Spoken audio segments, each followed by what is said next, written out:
Welcome back to another Final Cut Pro tutorial. How do you like them color curves? I like them. Let's check them out. First, select the clip to correct. Then position the playhead over the clip so that it appears in the viewer. Now, navigate to the Enhancements icon below the viewer and choose Show Color Inspector, or use the shortcut Command 6.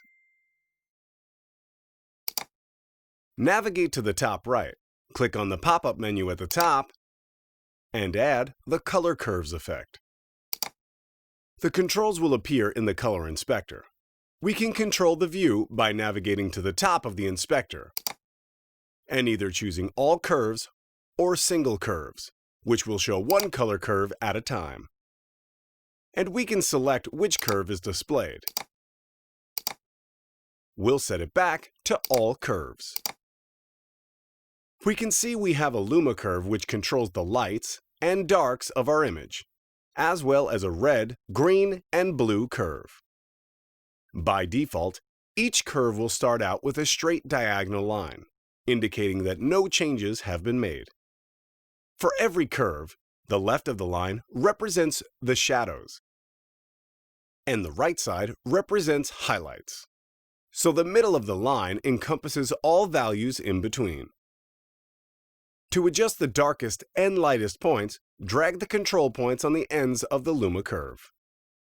For instance, we can darken our footage by dragging our shadow control to the right, or lighten it by dragging it upward. The same concept applies to the highlight control, which we can drag it left to lighten our footage or downward to darken it. If we'd like to adjust any values in between, we simply click anywhere on the line to add a point. Then, drag the line upward or downward to adjust the luminance of the value. The more points we add to the line, the more narrow the range of the values we can adjust at once, allowing for more precise changes. That's pretty impressive. Now let's adjust a color channel. We'll go for red. Click to set some control points, and drag one up to increase the intensity of the red in that particular value range. If we drag it down, we'll actually add the opposite of red to that value range, in this case, green. We can adjust the amount of red in the shadows as well as the highlights. And we're not limited to just red, green, or blue. To adjust a specific color, we can click on the eyedropper located here. Then, click or drag over a color in the viewer. And with yellow selected, we can add yellow to these values, or decrease yellow to add purple. Did you hear that? That's the sound of amazing things taking place.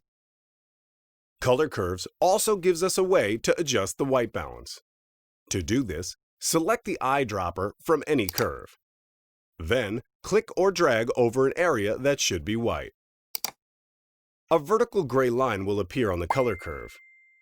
Click to add a control point at the intersection of the line and the curve, and drag the control point down, just until the selected color turns white.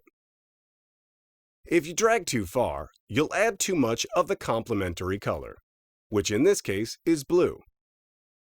In case you'd like to narrow your selection, you'll need to add additional points around the value, and drag those points back into normal range.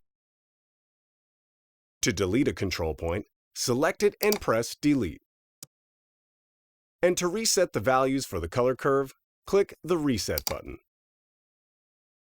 At the bottom, we can check this Preserve Luma checkbox to preserve the overall brightness of the clip regardless of any color changes. Let's show you how that works. In this example, it's a pretty subtle change.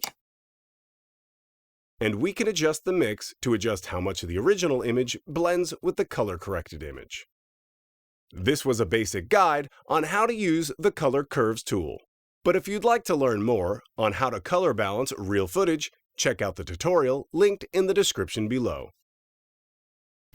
And that is Color Curves in Final Cut Pro. Stay tuned for the next one. Don't forget to check out Pixel Film Studios, where you can find Final Cut Pro plugins designed for beginners and professionals alike to take your projects to the next level. I learned a lot in those couple of minutes. What about you? If you'd like to learn a little bit more, click the like button, the little bell, the little subscribe button, the little comment below button. Tell us what you think. Spread the word, everyone.